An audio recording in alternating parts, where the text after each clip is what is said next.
I am Linda Logan, the Executive Director of the Greater Columbus Sports Commission, and your host today. Very excited to have two great guests today. We're going to be talking golf. So, PGA golfer and Columbus native Bo Hoag, and Dan Sullivan, who is our board chair of the Sports Commission and the president of H&S Sports and the executive director of the Memorial Tournament. So, welcome, gentlemen. Just a few housekeeping notes for those of you that are listening live today. You will have an opportunity to ask some questions through the chat feature. So I think we'll just get started. Dan, it looks like you've got a nice backdrop there. I do. Welcome. And Bo, I think you're in Columbus today. So nice to see both of you. Yeah, thanks for having me on. Yeah, thank you, Linda, for having us on. We're looking forward to the conversation. And I'm just wishful thinking on that huge crowd back there. Hopefully we get there. Great. Well, I know we're going to cover a lot of ground in the next few minutes. So Bo, let's start with you. I mentioned that you are a Columbus native with strong ties to the Muirfield Village Golf Club and the Nicholas family and this event, of course, that's coming up. But let's talk a little bit about you and your connection to Columbus and your family. Yeah, just a Columbus guy through and through. I went to college at Ohio State, and just grew up with the Memorial. Being my hometown PGA Tour event. Just going out as a kid and watching the best players in the world come to Muirfield Village, and it was just kind of, it was always the coolest thing I could ever do was see those guys, best players come and play the course. So,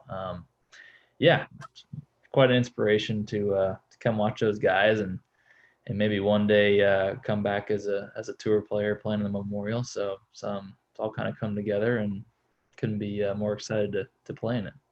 Well, that's so exciting. You also, of course, went to high school. You're at Golden Bear, is that right? So Yep. Talk a little about that. I know that you probably played in a lot of tournaments around Columbus as well, and state tournaments. Yeah. At Upper Arlington, we always had a pretty good little golf program there, and with Columbus being such a great golf town, we had so many good courses that were nice enough to host some high school events, including Muirfield, and then playing some state championships at the Scarlet Course at Ohio State. Just kind of being in that Columbus kind of a mini golf mecca. So just growing up in the city with the golf that was available was pretty awesome. Did you know that you wanted to be a Buckeye also? I'm sure you got recruited by other schools as well. Who else were you considering? Yeah, I looked around a little bit. Got my junior ranking up pretty high to where I had some interest from around the country. But at the end of the day, I'd been to every Ohio State football game that I could remember. If there was a game in town, I had been to it, until I was about 18 when I started traveling to play some golf tournaments during some home football games. But I never missed one growing up. So at the end of the day, it was just the thought of me playing against Ohio State just didn't resonate with me. So just too much scarlet and gray in the blood, and just stuck around, and it was awesome.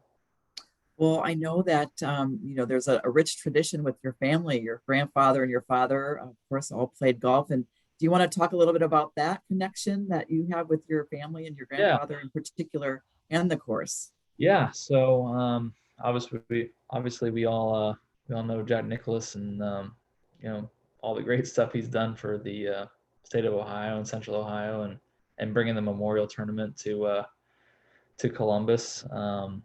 When they started Muirfield Village, my grandpa, Bob Hoag, was one of the founders, along with Jack and Pandel Savick and Ivor Young. And they were kind of each tasked to do a little different piece of, ultimately building Muirfield Village and the Memorial Tournament.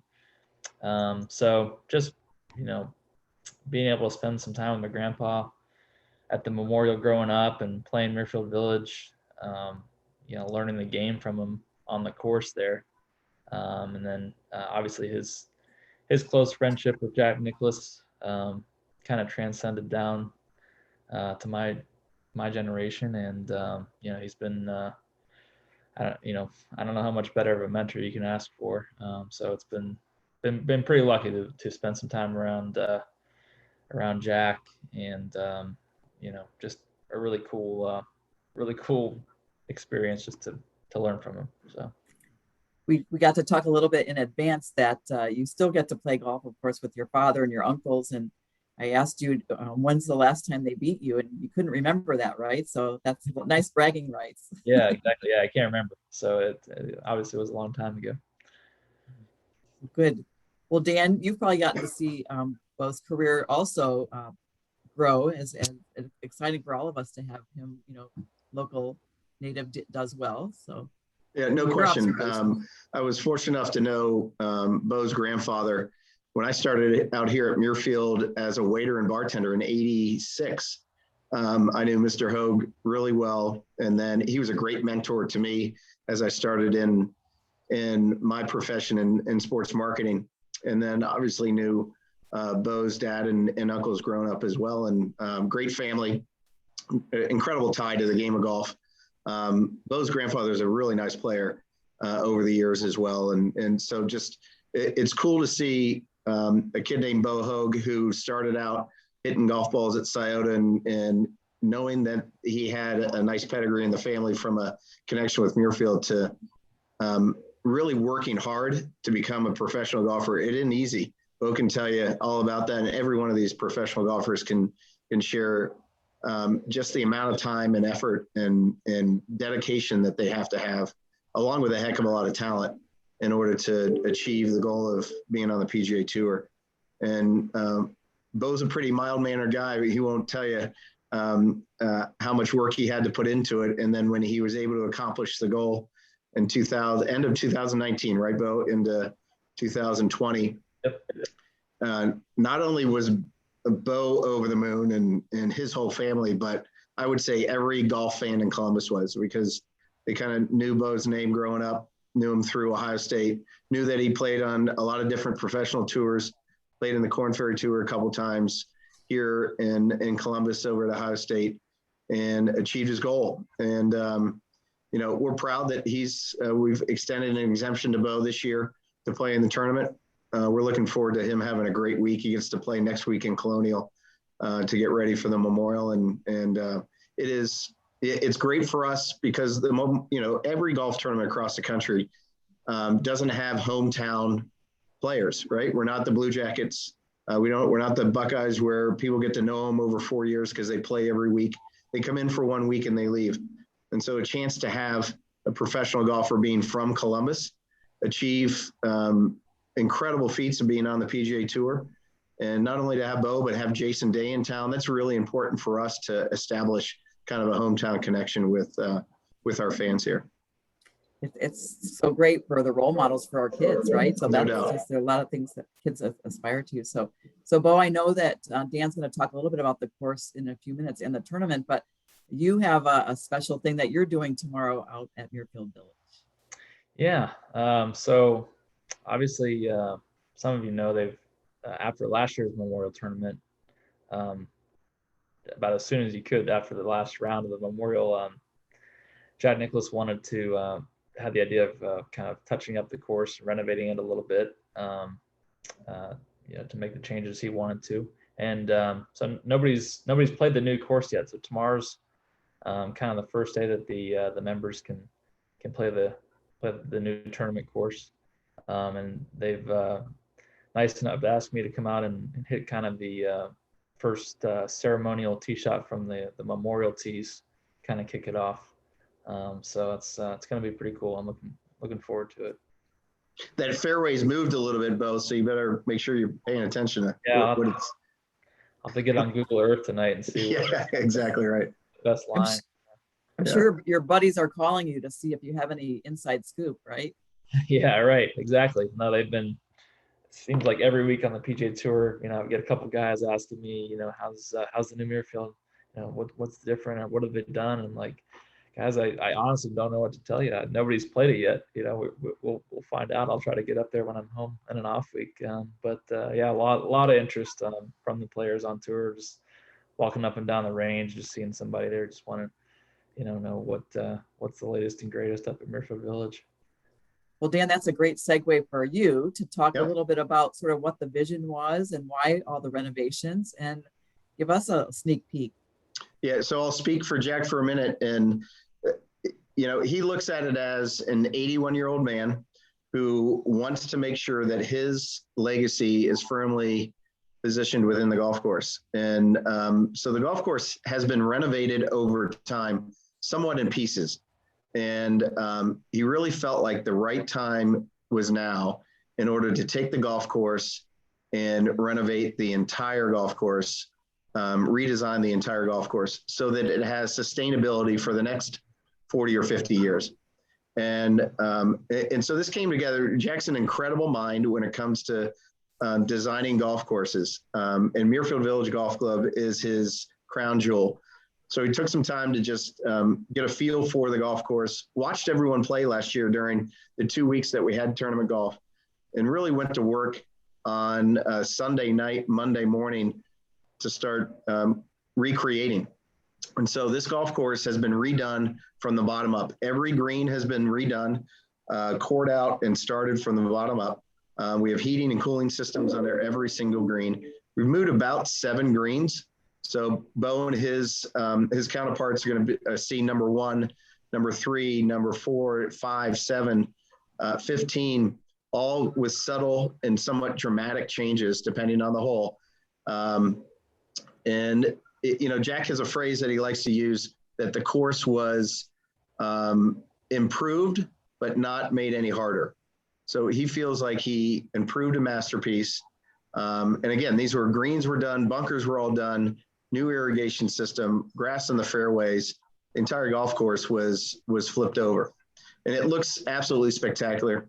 I can't give enough credit to Jack's team at Nicholas Design, but also Chad Mark and his team here, who worked day and night to make sure that when they started on July 13th, they were going to be able to put the golf course to bed for the winter, which was about mid-October, and then started up in early March in order to get ready for this week, and then ultimately get ready for the members after Memorial Tournament. And they've done an incredible job. I think that folks are going to love seeing the changes. Some of them are going to be so subtle that they're not going to recognize them. It'll take the tour players to get a full understanding of them when they're playing. And some of them are really dramatic. Number 15 is a completely different looking hole. People won't recognize it, and it looks absolutely spectacular. So Jack was motivated by time, motivated by 40 years, hadn't really done anything the golf course of significance to change the entire golf course, and felt like this was the right time to do it.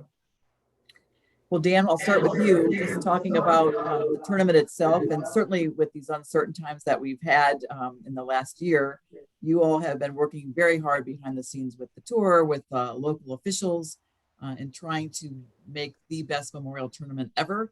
Do you want to talk a little bit about what that return to the format's going to look like? Yep, we'll absolutely. Talk to Bo about that. Yep, absolutely. And it is no different than any of our businesses that we operate and lead every single day. So we just go through a process. We're understanding that the Memorial Tournament is 1 week, and we have to get it right for that 1 week. So everyone knows what happened last year. We were 8 days before the tournament, and we had to back away from hosting fans. The minute last year's tournament was over, we had no clue where the pandemic was going at that time. No one did. So we started selling tickets again in October, as we traditionally do. Went through the process. We had to shut down ticket sales a month ago because, frankly, we were getting a little ahead of expectations from whether it's the local health authorities or the PGA Tour. And then last week, I think everyone was relieved and excited to see the changes coming out of our governor's office as well as the CDC. That kind of reset us, made us feel good about the plan we had in place from an operational standpoint. What it ultimately does is take a little bit of pressure off the operations side. So we're not constantly asking people to wear masks to separate. We know what the CDC has said, which is if you have been vaccinated, you don't have to wear a mask and you don't have to be socially distant. If you have not been vaccinated, you need to wear a mask. We're going to continue to communicate that message, although we will not be enforcing, we will not be asking for vaccination cards. We're going to ask people to be respectful of others and understand that this is an evolving situation. You're outdoors. If you need to give space to people, if you are expected to wear a mask because you haven't been vaccinated, then we need you to do that. So a lot has gone into building a plan, redefining a plan, dismantling a plan, and then redefining it again, as I know all of us have been through over the last 18 months. And there's still a little bit of hope. We're going to have a conversation tomorrow with the PGA Tour that may allow us to open up a few more tickets to our waiting list that we have. We have a significant waiting list right now. And the PGA Tour's meeting internally, it ultimately may decide that there's we need to stay where we are, which will be fine. But we're also going to sit and listen tomorrow. And if there is an opportunity to expand, then we will. We're ready. We're ready to host fans back. It'll be a beautiful venue, great field, incredible field, and an opportunity for everyone to celebrate that we can get back to some level of normalcy. It's exciting for all of us just to know that things are opening up again and that are just a lot to celebrate. So No Bo, doubt. what does that mean from the player's perspective to have fans? I'm sure that you've played with or without, and I know it does make a difference, especially in your hometown. Yeah. When the PGA Tour kind of shut it down last year with, along with the rest of the world, we didn't really know what was going to happen. Guys were calling and texting each other, you think we're going to play here, or what do you think we'll play, in 2 weeks or 4 weeks or a month? And finally got the go ahead last year at the Colonial down in Fort Worth, and just nobody really knew what to expect. We knew there weren't going to be not going to be one spectator on the golf course, which, if you look at the PGA Tour, they thrive on fans being out there. That's kind of our energy for the tournament. And when that's taken away, it's just really different. Those first couple tournaments back where there were no fans, fortunately we still have a pretty good PGAtour.com has a pretty good system. So, my friends and family can kind of follow along on the ShotLink system, maybe a couple videos, and then they still have the televised coverage. But from a player's perspective, just not having that, let's say on Sunday on the 16th hole, you make a 30-footer on a green, and there's a big hospitality tent there, and they're all high-fiving and making a bunch of noise, and those guys they were gone. So kind of starting to come back here this season, and really look forward to just having that kind of the heart and soul of the tournament. I think is having the fans out there to kind of have that energy. Yeah. Well, Dan, before we turn it over to Riley, just wanted to talk a little bit about the great relationship that you've had with Nationwide. And of course, this is, you'll be celebrating their year with you as a presenting sponsor.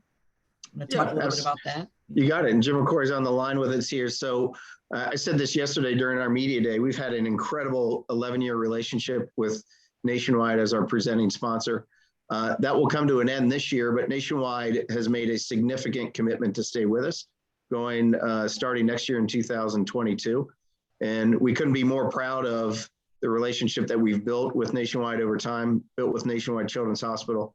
And we've grown incredibly well with the Memorial Tournament with Nationwide as our presenting sponsor, and look forward to bringing in a new partner next year and Workday as our presenting sponsor, but staying with Nationwide. And I said this yesterday, Nationwide supported the Memorial really from the beginning. They've been most likely the longest running sponsor that we've had. And they've taken different roles throughout our history and always been a backbone for us. And we couldn't be more appreciative of it.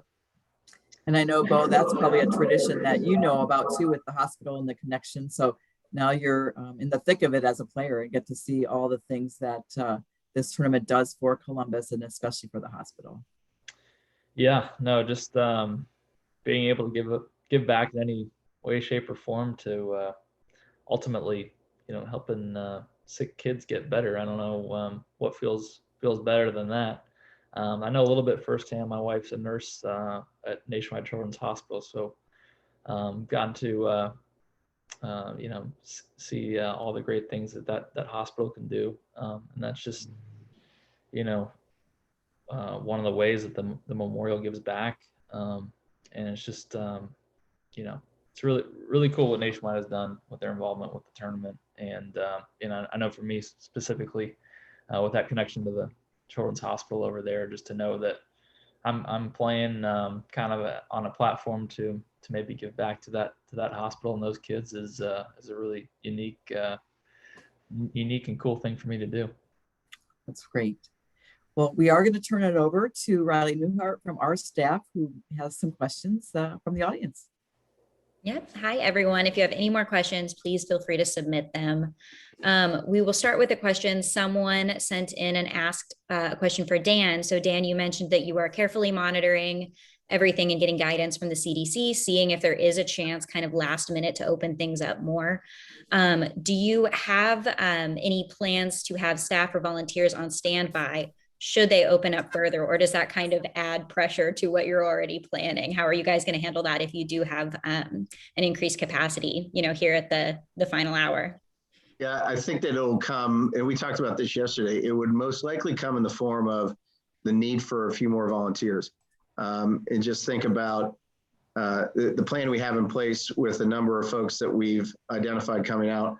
If we have more, concessions will be stressed. Merchandise will be stressed a little bit. And so we've talked about that on the volunteer side. From a staffing standpoint, no, we've got a team in place that is going to be able to evolve with the number of people out here. And then an additional question just about the memorial, kind of logistically, what impact, if any, has the move of the PGA Championship to May had on your field of competitors? It's a great question. Luckily, nothing. We truly didn't know what it would be like to have a major championship 2 weeks before us and 2 weeks after until we saw it happen. And I would say it's just testament to the Memorial Tournament, what Jack Nicklaus has built. It's a really strong brand that has a great presence within the game. Number one, from a spectator standpoint, just a kind of viewer standpoint, but also players. We had no clue whether players would opt to play in the major championships on either side of us and maybe take us off. That hasn't been the case. Our field continues to be as strong, if not stronger than before. And maybe, Bo, you can chime in on that and how the Memorial fits in between two majors and what players look for when they come to the Memorial. Yeah, I think fortunately it's kind of in that sweet spot right in between the two majors. So you'll play if you're, I think a good situation would be if you're playing the PGA Championship, you just play a major. When you play a major, it takes a lot out of you, and I don't think you normally want to play the next week if you had the choice. So I think a lot of guys can play a major, take a week off, and then they need to kind of get going for the next major again. Well, you can play the Memorial and then rest for a week and then go play the next major. So it's kind of in that nice sweet spot. And plus, apart from that, even if it wasn't, I still think that it'd be a world-class field every year just because of, it's the Memorial. You talk to guys on the PGA Tour, it's just an event, you're not going to skip. And then Bo, another question for you, talking kind of about your career, how difficult was the transition for you from the mini tours to the PGA Tour? And then as you're preparing for these tournaments, do you have any favorite practice partners, maybe anyone that we would know here in the Columbus community? Yeah, the transition, I just tried to figure out, from when I started playing professional golf, on the mini tours to the Korn Ferry Tour to the PGA Tour, my biggest goal is I need to make sure I'm improving each year, in doing what I needed to do in order to achieve that. So, just competing for me, it was, the competition's still the same. You're still trying to get the ball in the hole in the fewest strokes possible. There's a couple subtleties that are a little different, but for me, I feel those kind of grinding days on the mini tours and kind of validating myself on the Korn Ferry Tour and earning my PGA Tour card off there is it's all kind of made me a little bit tougher. And, I think it's prepared me well, especially the Korn Ferry Tour. I think that they've done a good job with that tour of preparing the players for success on the PGA Tour. And the second part of the question, I forgot again. Could you repeat it? Yeah. Do you have any favorite practice partners when you're preparing for these tournaments? Yeah, I'll try to I'll try to play with some I guess quote big name players in the practice rounds. The more you can put yourself a little bit out of your comfort zone, maybe play a little match with a couple guys. I like this year I've played with Rory a few times in some practice rounds, and it's like many other professions. You want to be surrounded with people who are better than you are to make yourself a little bit better. So I'm not afraid to go play with one of the best players in the world, and put yourself out of your comfort zone a little bit and see how you perform. So then when Thursday rolls around, I feel a little bit more prepared. Great. Absolutely. And then just one question to wrap up that we did get for Dan. Let you talk a little bit about the sports tourism side of things. Are there any plans in the works, or what are your thoughts at bringing events like the Ryder Cup, President's Cup, and Solheim Cups back to Muirfield? RJ, I love the question. We are always, I put it this way, Jack Nicklaus created Muirfield Village for its members, and to host the memorial tournament annually. But he also had in mind a place where international competition could happen, because he was so committed to spreading the game of golf across the world. I mean, he's one of the ultimate ambassadors. He and Arnold Palmer, Gary Player, they all spent time traveling around the world trying to spread the word of the game. And we're the only venue to host the Solheim, the President's Cup, and the Ryder Cup. And we would love to get one of those back. The Solheim this year is up in Inverness in Toledo. So I don't think it's coming back to Ohio anytime soon. The Ryder Cup has been assigned for the next, I think, 20 years maybe. So we're probably not, I may be gone the next time that one happens around here. And so we keep on trying on the President's Cup. And I think that we have as a compelling a story as any other city and any other golf course in the country to host the President's Cup again. And we'll continue to focus on that and try to figure out how we fit into their plans for the future. Great. That's music to our ears. You got it. All right. Well, Riley, I think we're getting ready to wrap up. Bo, best of luck these next few weeks. We'll see you out at the tournament. Dan, as always, thanks for all that you do for the Sports Commission. Thanks, Linda. We're excited. We're going to be doing this again on June the 24th with the crew. So please join us. But again, to our golfers and to Dan, please, best of luck, and excited to see you all in the next couple of weeks. And thanks to everyone for joining us. Thank you, Bo. Everyone. Really appreciate it, Bo. Thanks, Linda. Thanks so much. Thanks, Linda. Thanks, Riley.